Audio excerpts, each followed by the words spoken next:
What's up guys, welcome back to the channel, and on today's video we're going to be comparing Nike's Next% 2 with Saucony's Endorphin Pro 3. Let's get into it.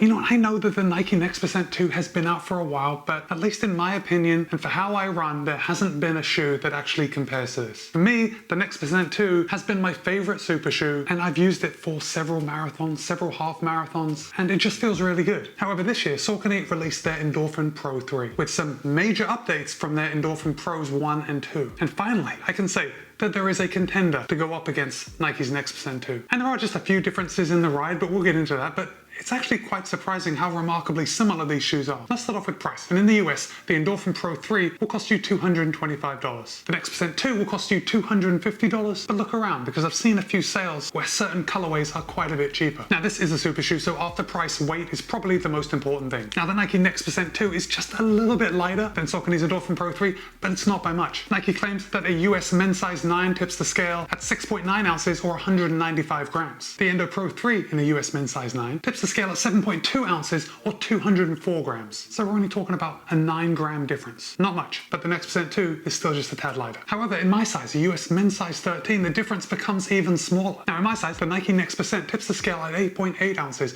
or 250 grams. The Endo Pro 3 tips the scale at 8.9 ounces or 251 grams. So once we go up in size, there is only a 1 gram difference in weight. Oh, and guys, if you are liking this video, if you like super shoes, just take a minute to hit that like button and subscribe to the channel if you're not already. It really helps me and helps this video get seen by more people on YouTube. Alright, let's get on to stack height, because both these shoes have a huge chunk of foam. Now both these shoes do have an 8mm drop, but the Nike Next% is riding on 40mm in the heel and at 32mm in the forefoot, whereas the Endo Pro 3 has only a slightly lower stack height of 39.5mm in the heel, 31.5mm in the forefoot. And while we're talking about stack height and drop, I really think that that is what makes these shoes so comparable. Because they have an identical drop, they ride very similar. And for me, both these shoes fit true to size. Okay, let's start at the top, let's work our way down. Let's talk about some differences. Now let me hold these up to you, because you can really see the difference in the heel collar on these shoes. The Nike Next% has a very thin heel collar, which doesn't even touch the side of your heel, because it has a padded bolster around the inside of the heel collar. The Saucony Endorphin Pro 3, on the other hand, has a more traditional heel collar, with a little more standard padding around the middle, although it's really not very much.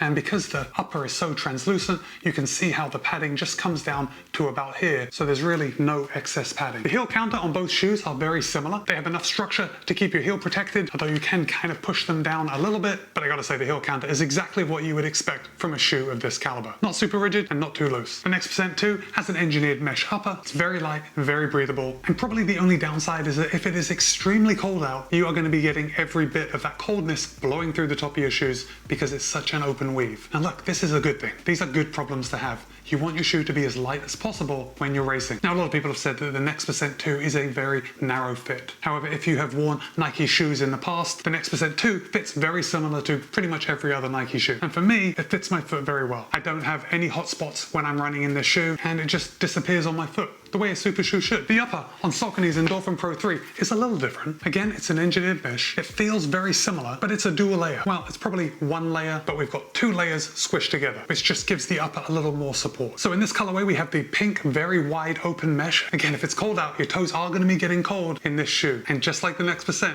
that's a good thing. And then underneath this kind of fishnet upper, we have a very thin layer of shiny filament. And that's what gives it the kind of mermaid look. Gotta say, I'm digging that mermaid look. As we know, we're talking about race shoes, so the overlays are going to be very thin and very minimal to save weight. On the Endorphin Pro 3, we've got some overlays along the eyelet chain, just giving that a little more support. And then there is an overlay on the inside, right along the toe. Well, I guess if it's on the inside, it would be called an underlay. And that differs from the Nike Next% 2 because they have the same underlay, except this time it is an overlay. It's a little bit of reinforcement right along the toe. Again, like on the Endo Pro 3, on the Next% 2, we have a very thin overlay, just reinforcing the eyelet chain. Now, speaking of the eyelet chain, one of the big obvious differences is that on the Next% 2, the eyelet chain is off center, and that is designed to take a lot of pressure off the top of your foot. And it's nice. It's a nice difference. I do have to say that I really don't notice the benefit that it's given me because because when I am running in the Endorphin Pro 3, I don't get any hot spots on the top of my foot either, but I like the design and I like that the thought that's gone into reducing that pressure on the top of your foot. However, when I'm attaching a Stride foot pod to both of these shoes, I wonder if the data is just a little off because it's not centered on the Next% 2. Let me know if you've done any experiments with your Stride pod and the Next% 2. While we're talking about the eyelet chain, let's go right to the laces. Seems like an obvious jump. And I think the laces on the Next% 2 are by far my favorite out of the two. These laces have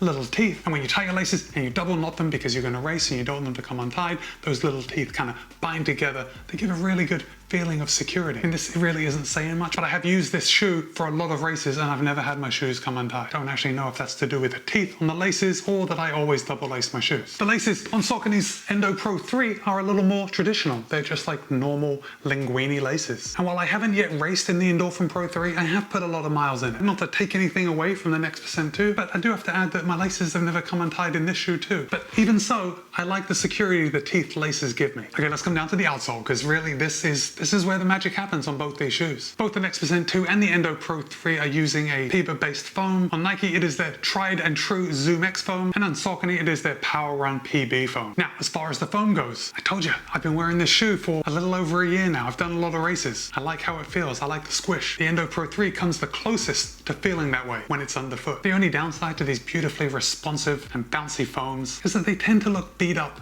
quite quickly. Now you can see it best on the Next% 2. There's little creases along the foam, especially on my heel, because that's the biggest chunk of the foam. But I'm actually already starting to see some creases on the Endo Pro 3, and I haven't run nearly as many miles in these shoes. And I don't want you to think that that actually means anything. That's just inherent with this type of foam. It doesn't look brand new all the time, but that's okay. We like our shoes to be worn. We want to get our money's worth. Both shoes have a full-length carbon fiber plate sandwiched in the foam. On the Saucony Endorphin Pro 3, we have little cutouts on the heel where the plate is exposed. So if you're wondering if it's really in there, it really is. But once you get these shoes on your feet, you will not be wondering if there is a carbon fiber plate in there, because both these shoes run accordingly. So as I said, I have run several marathons in the Next% 2. I have not run a marathon in the Endo Pro 3 yet, but I have run a lot of workouts. I've done a lot of runs in this shoe, and here's what I think. As far as performance goes, when you start to get up to speed, both these shoes really come alive. Don't go out for an easy run in these shoes and expect to be wowed. The wow factor comes when you start picking up the pace. With that said, the Endorphin Pro 3 feels a lot better at every speed than the Next% 2. So what I'm saying is that I can go out for an easy run in these shoes, and these shoes feel pretty good. Now look, when I'm running easy, I am definitely a heel striker. When I start to get up to race pace, I tend to move more to my midfoot, but there's no getting around it. I am striking my heels when I am running easy. And if you wanted to, you could actually use the Endorphin Pro 3 for any runs. Like, it would work. And I think this is the main difference between the Endorphin Pro 3 and the Next% 2, because you cannot really take the Next% 2 out for an easy run. I mean, some people could. If you are a forefoot striker at all speeds, then yeah, maybe the Next% 2 would work for you. But if you strike anywhere towards your heel on the Next% 2, the shoe starts getting a little messy. And when I say messy,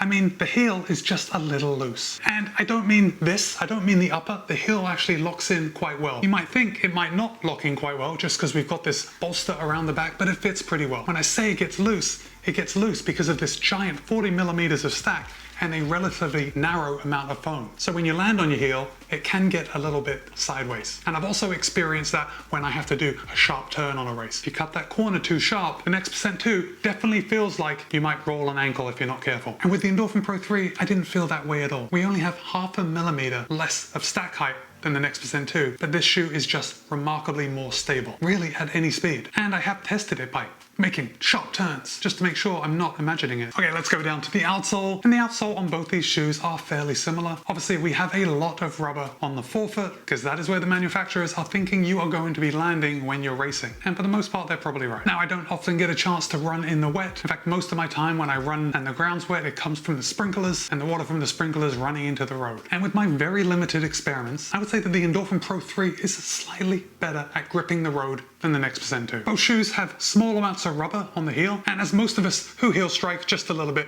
you're going to notice some wear on the lateral heel of the shoe. And if you zoom in the screen right now, you're going to see I've got quite a bit of wear on the Next% 2 on this lateral heel edge, but I've also got some wear here on the Endorphin Pro 3. However, I do like that the Endorphin Pro 3 has a little more rubber on this lateral edge. So as far as keeping these shoes for a long time, I think you could run quite a few miles. But if I had to take a guess as which shoe would last longer, I would definitely go with the Endorphin Pro 3. The bottom of my Next% 2s have seen better days. But really, after all the races I've done in them, I actually think they're looking all right. So if you are considering a super shoe, which one should you get? Okay, so let's remove the diehard Nike fans or the diehard Saucony fans, because you already know what you're gonna buy. But let's say that you are buying your first super shoe. Now, let me just stop right here and say that in a perfect world, you would get a chance to try both of these shoes. However, both of these shoes are a lot of money. The Endo Pro 3 is just a little bit cheaper, but it's still a lot of money. And I would say that if you are buying your first super shoe, the Endo Pro 3 is going to welcome you into the super shoe family with open arms. It's a lot more well-rounded. It's going to suit a lot more runners than the X-S10 2. Now hold on.